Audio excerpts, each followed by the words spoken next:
Start करने से पहले बोलना चाहूँगा कि जो चैनल पे नहीं है प्लीज़ चैनल को सब्सक्राइब कर लीजिए। और एपिसोड की स्टार्टिंग में हम लोगों को लैंड ऑफ वैली दिखाई जाती है, जहाँ पे कारा का एक बंदा खड़ा होता है और वो लैंड ऑफ वैली के अंदर एंटर कर जाता है।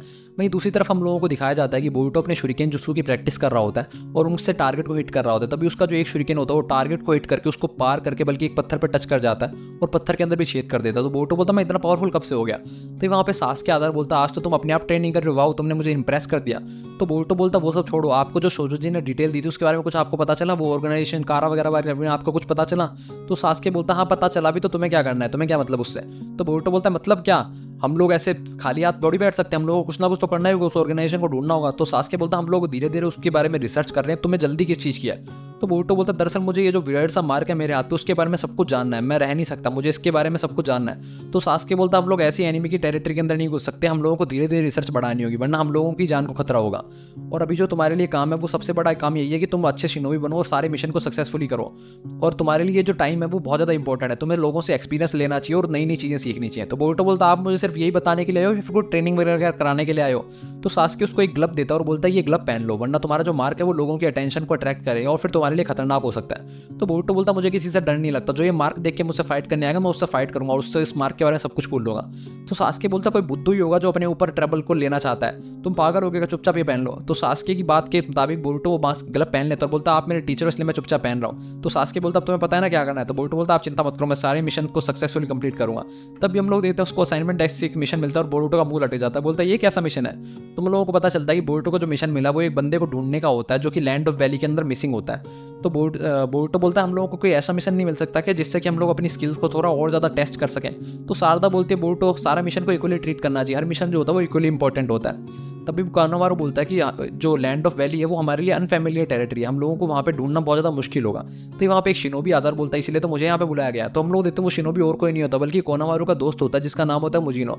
तो कोनामारू उसको देख के काफ़ी ज़्यादा खुश हो जाता है, बोलता मुजिनो तुम वापस आ गए, कितने साल हो गए, 2 या 3 साल, तुम्हें रिहा करी दिया गया आखिरकार तुम्हारे मिशन से। तो बोरुटो शारदा से कान में बोलता तुम्हें क्या लगता है रिहा कर दिया गया, क्या लगता है कि ये बंदा जेल में था। तो शारदा बोलते तुम पागल हो गए कि ये जरूर कोई मिशन कर रहे होंगे। तभी कोनामारू उनको बताता है कि जो मुजिनो का मिशन था वो अलग अलग लैंडों में जाने का था और वहाँ पे और मिशंस करने का था।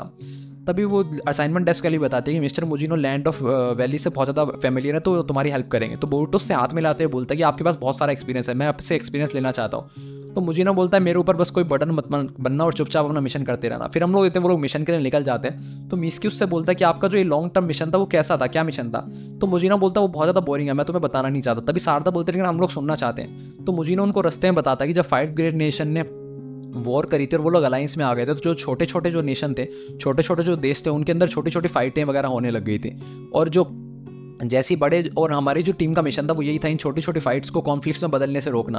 तो बोरुटो बोलता है जो 4th ग्रेट निंजा वॉर है वो तो कब की खत्म हो चुकी है, अभी भी ये छोटी छोटी फाइट्स हो रही हैं। तो मुजिनो बोलता तुम्हें क्या लगता है जब ग्रेट नेशन वॉर को बंद कर दी तो क्या छोटे छोटे नेशन भी लड़ना बंद कर देते हैं, नहीं वो लोग लड़ते रहते हैं। तो भी कोनोहारू बोलता है कि जो मुजिनो की टीम का मिशन था वो यही था कि ये छोटी छोटी फाइट्स को दंगों में तब्दील होने से रोकना। तो भी मुजिनो बोलता है कि अभी भी बहुत सारे ऐसे लोग हैं जो शैडो के अंदर छुपे हुए हैं जो वर्ल्ड को डिस्ट्रॉय करना चाहते हैं और हमारा काम उन्हीं को रोकना है। फिर उसके बाद वो रात को रुक जाते हैं और बोरुटो वगैरह को बोलता है तुम लोग ज़्यादा काम नहीं कर पाओगे तो तुम लोग सो जाओ, रेस्ट करो। तभी कोनामारू आता है, बोलता है तुम्हारी शायद मुजिनो के साथ अभी बन नहीं रही होगी। तो बोरुटो बोलता है बस वो हम लोगों को बच्चों की तरह ट्रीट कर रहे हैं, हम लोगों को नौसिखियों की तरह ट्रीट करते हैं, हम लोगों को अच्छी शिनोबी की तरह ट्रीट नहीं करते। तो कोनामारू बोलता है क्योंकि मुजिनो ने बहुत सारे कॉन्फ्लिक्ट्स देखे हैं इसलिए वो जानता है कि बच्चों को कैसे ट्रीट करना चाहिए। तो बोरुटो बोलता हाँ हाँ आप भी हम लोगों को इनएक्सपीरियंस बोलते हो अलग अलग भाषा में, आप डायरेक्टली क्यों नहीं बोलते थे। तो कोनोहारू बोलता अभी तुम मुजिनो को ढंग से जानती नहीं हो, मुजिनो ने बहुत बार मेरी जान बचाई है, तो जैसे जैसे तुम उसके साथ टाइम बिताओगे वैसे तुम उसको समझ जाओगे। फिर हम लोग देते हैं वो लोग आखिरकार लैंड ऑफ वैली के अंदर पहुंच ही जाते हैं। तो कोनोहारू बताता है कि लैंड ऑफ वैली इन घाटियों के अंदर बसा हुआ एक नेशन है और वो लोग फाइनली लैंड ऑफ वैली के गेट के पास पहुंचते हैं और इस गार्ड को एक लेटर दिखाते हैं, बोलते हैं हम लोग लीव विलेज से आए और हम लोगों को मिया नाम की एक लड़की ने बुलाया। तभी हम लोग देते हैं वहाँ पे मियाँ आ जाती है और बोलते हैं कि मैं आप लोगों को एक्सपेक्ट कर ही दी थी, आप लोग जल्दी आ गए। और वो बताते हैं कि यहाँ पे एक कंपनी है जो कि मेडिकल इक्विपमेंट वगैरह बनाती है। उसी कंपनी के अंदर बहुत सारे जो टैलेंटेड टेक्नीशियंस थे जॉब के चक्कर में वहाँ पे चले गए और मेरे हस्बैंड भी उनमें से एक थे। तो कोनारू बोलता है कि अच्छा मतलब आप ये बोलना चाहते हैं कि आपके हस्बैंड इस कंपनी के थ्रू मिसिंग हुए हैं। तो वो बताते कि मेरे जो हस्बैंड थे ना तो वो इस कंपनी के लैब के अंदर रिसर्चर थे, वो यहाँ पे रिसर्च का काम करते थे। तो कोनारू बताता है कि वो किस चीज़ के रिसर्च का काम करते थे। तो मेरा बोलती है कि उस रिसर्च का मुझे पता नहीं क्योंकि वो बहुत ज़्यादा सीक्रेट थी, लेकिन मुझे बस इतना पता है कि वो अनयूजुअल प्लांट्स के बारे में, एनिमल्स के बारे में, एनिमल वेस्ट के बारे में, इन सब के बारे में रिसर्च करते थे। तो बोरुटो बोलता अच्छा तो मतलब वो अपनी रिसर्च की टीम के थ्रू वो हुए थे। तो वो बताते हैं कि मेरे जो हस्बैंड थे वो अपनी रिसर्च ट्रिप के लिए बहुत ज़्यादा दूर दूर वर्ल्ड के अंदर जाया करते थे और वो 1 महीने के अंदर लौटने वाले थे, लेकिन अब वो 1 महीना बीते हुए भी 3 हफ्ते हो चुका है, वो अभी तक वापस नहीं आए हैं। जब भी मैं उन कंपनी से बात करने की कोशिश करती हूँ तो वो मुझे मना कर देते हैं कुछ भी बताने के लिए और बोलते हैं कि वो हमारा ट्रेड सीक्रेट हम लोग आपको बता नहीं सकते। इसलिए मैंने फाइनली हिडन लीफ विलेज को रिक्वेस्ट भेजी कि वो लोग मेरी मदद करें। मुझे पता है कि अनातो जीवित है, ये लोग चाहे कुछ भी बोले, प्लीज़ आप मेरी हेल्प कीजिए अनातो को ढूंढने के लिए। तो बोल्टो बोलता आप चिंता मत करो, आप हम पे विश्वास कर सकते हो, हम लोग यहाँ पे आए हैं तो हम लोग अनातो को ढूंढ के ही लाएंगे। तभी हम लोग देखते हैं मियाँ उनको उस मेडिकल कंपनी के पास ले जाती है और बोलती है यही कंपनी है जहाँ पे अनातो काम करता था। तो वो लोग उस रिसेप्शनिस्ट से पूछते हैं, तो रिसेप्शनिस्ट बोलती है आपकी कोई अपॉइंटमेंट है क्या? तो कौन बोरुटो वगैरह बोलते हैं नहीं हमारी कोई अपॉइंटमेंट नहीं है। तभी मुजीनो उसको बोलता है कि आप लोग यहाँ पे किस तरीके की रिसर्च करते हैं? तो वो रिसेप्शनिस्ट बताते हैं कि हमारी जो कंपनी है वो वाइल्ड रेंज की मेडिकल फील्ड्स में रिसर्च करती है, हम लोग नई नई चीज़ें डेवलप करते हैं। और ये जो फोटो लगी हुई है ये हमारे प्रेसिडेंट की फोटो जिनका नाम है मिस्टर विक्टर। ये 4th ग्रेट निंजा वॉर के दौरान बहुत ज़्यादा घायल हो गए थे, उसके बाद उन्होंने डिसीजन लिया कि कोई भी जो आम आदमी है वो दोबारा घायल नहीं होना चाहिए, उसको कोई भी दिक्कत नहीं होनी चाहिए, इसीलिए उन्होंने एक कंपनी बनाई और आज ये जो कंपनी है वो बहुत बड़ी एक मेडिकल डेवलपमेंट कंपनी है। तो मियाँ बोलती है आप ये सब कुछ मत बोलो, मुझे सिर्फ अनातो के गायब होने के बारे में बताओ, मुझे उसके बारे में डिटेल बताओ। तो रिसेप्शनिस्ट बोलती है दरअसल हमने सर्च पार्टी भेजी, आप हमारी बात समझने की कोशिश कीजिए, हम लोग उनको जल्दी ढूंढ लेंगे। तो मियाँ बोलते कम से कम आप मुझे वो लोकेशन तो बता दो जहाँ पे अनातो गायब हुआ था, कहाँ पे रिसर्च कर रहा था वो।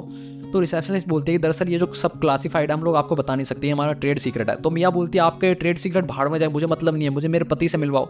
तभी हम लोग होते कोनावार वगैरह उसको रोकने की कोशिश करते हैं। इसी चक्कर में पीछे से मिस्की जो होता है अपना एक छोटा सा सांप भेज देता है जो कि अंदर घुस जाता है और अंदर जाके एक के लैपटॉप से सब कुछ जानकारी निकाल देता है कि आखिरकार वो अनातो वगैरह कौन सी जगह पे रिसर्च के लिए गए थे। तभी शारदा बताती है उन लोगों को कि दरअसल मेडिकल फील्ड के अंदर बहुत ज़्यादा कंपटीशन है, तो अगर कोई भी कंपनी अपने ट्रेड सीक्रेट को लीक करती है तो जो राइवल कंपनीज होती हैं वो उनसे आगे निकल सकते हैं, इसलिए शायद ये अपने ट्रेड सीक्रेट को सीक्रेट रखती हैं। तो बोटो बोलता है अच्छा ये तो हैमबर्गर के सीक्रेट रेसिपी की तरह है ना। तभी कोनावारो बोलता है कि ऐसा नहीं है, ऐसा भी हो सकता है कि वो जो रिसोर्स है वो ऐसा रिसोर्स हो जो कि इंडेंजर्ड प्लांट हो या फिर कोई ऐसी स्पीसी का प्लांट हो जिसके ऊपर जिसको निकालना या फिर वो करना इनके लिए इशू हो सकता है, इनको दिक्कत दे सकता है। तो कोनावर बोलता है वैसे मियाँ आप चिंता मत कीजिए, हम लोग अपना बेस्ट करेंगे, हम लोग आपके पति को ढूंढ ही लाएंगे। तो मियाँ बोलती है आपको कुछ ना कुछ करना ही होगा क्योंकि मैं सिर्फ आपके ऊपर डिपेंडेंट हूँ, मैं इन लोगों से आस नहीं लगा सकती। तो बोल्टो बोलता है अगर कोनावर सेंसे ने बोला है और टीम 7 यहाँ पे आई है तो हम लोग कुछ ना कुछ करके ही जाएंगे। तो मुझे ना बोलता अच्छा तुम लोग कुछ ना कुछ करके ही जाओगे, तुम्हारे पास कोई लीड भी नहीं है। तो बोरुटो उज़ुमाकी बताओ क्या प्लान है तुम्हारा? तो बोरुटो थोड़ा सा अटक जाता है और बोलता दरअसल वो तो अभी तक मैंने सोचा नहीं है और ये वो करने लगता है। तभी मिस्की बताता है कि आप चिंता मत कीजिए, मेरे पास लीड है, मैंने कुछ डाटा इकट्ठा कर लिया था जब आप उनसे फाइट कर रहे थे और मियाँ को छुड़ाने की कोशिश कर रहे थे, मुझे उस लोकेशन के बारे में पता चल चुका है जहाँ पे वो सर्च पार्टी गई हुई थी। तो बोरुटो हंसते हुए बोलता है मुझे ना को चढ़ाते हुए देखा ये होता है टीम वर्क, इसको बोलते हैं परफेक्ट टीम वर्क। तो मियाँ बोलते हैं कि कौन सी लोकेशन थी वो? तो मिस्की बताता है कि दरअसल यहाँ से 2 रात दूर वेस्ट के पास में एक वाटरफॉल है, वहाँ पे लोकेशन थी। तो मियाँ बोलती है कि उस लोकेशन के बारे में तो अनातो मुझे बहुत बार बताता था। तो शारदा बताती है कि अच्छा अब वो लोकेशन के बारे में अगर आपको बताता तो हम लोग आज अगर निकलेंगे तो हम लोग कल सुबह तक वहाँ पे पहुँच जाएंगे। वो उस लोकेशन की बातें करने लगते हैं। तभी हम लोग देखते हैं एक बंदा जो होता है उनकी सारी बातें छुप के सुन रहा होता है। तभी मियाँ उनको एक पन्ने पे सब कुछ लिख के दे देती है और बोलते हैं कि ये मुझे अनातो ने उस लोकेशन के बारे में बताया था। और वो लोग उस लोकेशन को फॉलो करते करते उस वाटरफॉल के पास पहुंच जाते हैं। तो मुजिनो बोलता है हम लोगों को यहाँ पे सब कुछ ढूंढना होगा। तो मिस्की जब वहाँ पे ढूंढ रहा होता है तभी बोलता है मिस्टर मुजिनो मुझे लगता है हम लोगों को कोई फॉलो कर रहा है, कोई टीम है यहाँ पे। तो मुजिनो बोलता है मुझे लगता है 4-5 जनों की टीम है और उनकी स्पीड से लगता है कि वो लोग शिनोबी हैं। तो शारदा बोलती है आपको क्या लगता है वो लोग एनिमी हो सकते हैं या फिर हमारे दोस्त हो सकते हैं? तो कोनारो बोलता है कि वो जो भी हो हम लोगों को अपना गार्ड डाउन नहीं कर सकते, ऐसा भी हो सकता है कि वो सर्च पार्टी हो। तभी हम लोग देखते हैं बहुत सारे शिनोबी वहाँ पे आ जाते हैं और उन लोगों को चारों तरफ से घेर लेते हैं और उनके हाथ में हथियार होते हैं, वो लोगों को अटैक करने वाले होते हैं। तभी कोनारो बोलता है कि आप लोग क्या चाहते हो हमसे और हम लोगों को घेर क्यों रखा, आप लोग हम पे अटैक करना चाहते हो? तभी वहाँ पे मिस्टर विक्टर आ जाते हैं और बोलते हैं कि रुको रुको सारे अपने हथियार गिरा दो, मुझे लगता है हम लोगों को कुछ गलत फहमी हुई है। फिर वो लोग सब कुछ बता देते हैं कि हम लोग लीफ के शिनोबी हैं। तो विक्टर बताता है हाँ मैंने सुना तो था कि कुछ हिडन लीफ विलेज के शिनोबी यहाँ पे आए हैं रिसर्च के लिए। तो बोरुटो बोलते हैं सब कुछ आपकी गलती है, अगर आपकी जो कंपनी है वो इतने सीक्रेट्स ना रखे तो हम लोगों को कभी आना ना पड़े। तो विक्टर बोलता है दरअसल ये सब कुछ हमारी गलती नहीं है, हम कभी भी नहीं चाहते कि हम लोग अपने क्लाइंट को परेशान करें। तो मिस्की बोलता है जैसे आपकी रिसेप्शनिस्ट तो बोल रही थी कि आप किसी फील्ड ट्रिप पे गए हैं, बिजनेस ट्रिप पे। तो विक्टर बोलता है दरअसल वो बिजनेस ट्रिप नहीं थी, मैं इन सर्च पार्टी के साथ ही में आया हुआ था उसको ढूंढने के लिए। तभी शारदा की नज़र उसके पैर पे जाती है जो कि नकली होता है, प्रोस्थेटिक लेग होती है। तो शारदा बोलते हैं कि मैंने सुना आप 4th ग्रेड निंजा वॉर के अंदर आपको चोट लगी थी काफ़ी ज़्यादा जिसके कारण आपने मेडिकल कंपनी खोली। तो विक्टर बोलता है कि तुम शिनोबियों को काफ़ी ज़्यादा प्यार होता है ना हर वॉर को नाम देने से, जैसे तुमने इसको नाम दे दिया 4th ग्रेड निंजा वॉर, लेकिन आम आदमियों के लिए जो वॉर होती है वो सिर्फ पेन लेकर आती है, उनके लिए वॉर कोई भी काम नहीं करती, सिर्फ उनको पेन देती है। तो वो इसलिए हम लोग ऐसी मेडिकल टेक्नोलॉजी बनाना चाहते हैं ताकि हर आदमी को मदद कर सके। और इसी चीज़ की रिसर्च करने के लिए ना तो यहाँ पे आया हुआ था, वो रिसोर्स ढूंढ रहा था ऐसी मेडिकल टेक्नोलॉजी को ढूंढने के लिए ताकि जो आदमी के जो टूटे हुए या फिर खोए हुए पार्ट्स होते हैं, बॉडी पार्ट, हम लोग उनको फिर से रीजनरेट कर सके। तो बोल्टो बोलता अच्छा ऐसा तो मेरे डैड के पास भी एक हाथ है जो कि क्या नाम है उनका कट गया था, लेकिन वो प्रोस्थेटिक आर्म को यूज़ करते हैं। तो बोलता तुम्हारे डैड हैं कौन? तो मिस्की बताता है कि बोल्टो के डैड 7th होकर आ गए हैं। तो बोलता है कि तुम्हारे डैड जो प्रोस्थेटिक आर्म यूज़ करते हैं वो बहुत ज़्यादा एडवांस है, नॉर्मल इंसान वो प्रोस्थेटिक आर्म यूज़ नहीं कर सकता, इसीलिए हम लोग एक ऐसी मेडिकल थेरेपी यूज़ करना चाहते हैं तो कि जो नॉर्मल आदमी का पार्ट होता है उसको रीजनरेट कर सके। तो शारदा बोलते क्या ऐसा हो सकता है कि किसी के बॉडी पार्ट को रीजनरेट किया जा सके, दोबारा बनाया जा सके? तो बोलता है कि ऐसा पॉसिबल है और मुझे लगता है कि हम लोग किसी के हार्ट को और ब्रेन को भी दोबारा जनरेट कर सकते हैं, बस हम लोगों को रिसोर्स की कमी है और थोड़े टाइम बाद हम लोग किसी की एज को भी कम कर सकते हैं और इंसानों की लाइफ को बढ़ा सकते हैं। तो मुजीनो बोलता है आपने अब तक जो भी ढूंढा है वो हम लोगों को शेयर कर लीजिए और हम लोग भी आपको सबको शेयर कर देंगे। तो बताता है ठीक है, मैं सीक्रेट आपसे रख भी नहीं सकता, अब ट्रेड सीक्रेट के नाम से मैं आपसे क्या ही छुपाऊं। और फिर वो बताता है कि दरअसल हमने बहुत सारी जगह जगह लोकेशन पे छान मारी और यहाँ पे वो जगह है जहाँ पे अनाथों के ऊपर अटैक हुआ था और मुझे लगता है कि अनाथों के ऊपर कुछ लोगों ने अटैक किया था और मेडिकल टेक्नोलॉजी जो होती है वो काफ़ी ज़्यादा महंगी होती है, तो ये कोई सरप्राइज नहीं है कि लोगों के ऊपर अटैक किया जा सके। हम लोग जब वहाँ पे पहुंचे तो हम लोगों को कुछ फुटप्रिंट्स मिले और वो जो फुटप्रिंट्स थे वो उस लोकेशन से दूर जा रहे थे। जब हम लोगों ने उस फुटप्रिंट का पीछा किया तो वो फुटप्रिंट भी आधे रास्ते में गायब हो गए।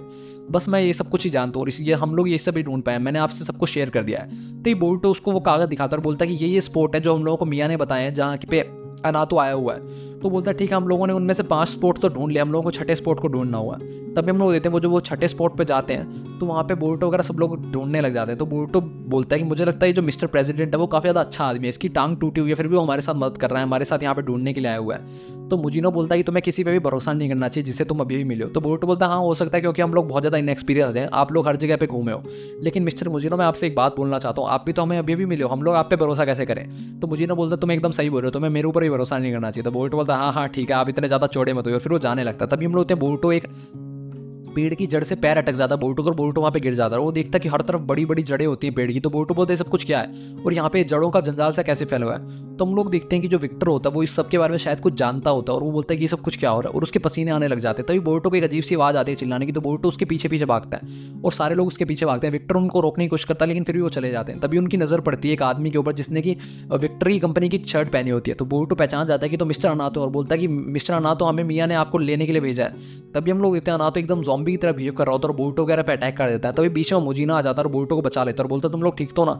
लेकिन हम लोग देखते हैं जो अनातो तो अपने काबू में नहीं होता बिल्कुल भी। इसी के साथ एपिसोड खत्म हो जाता है। अगले एपिसोड के लिए बने रहिए हमारे साथ, तब तक के लिए बाय बाय।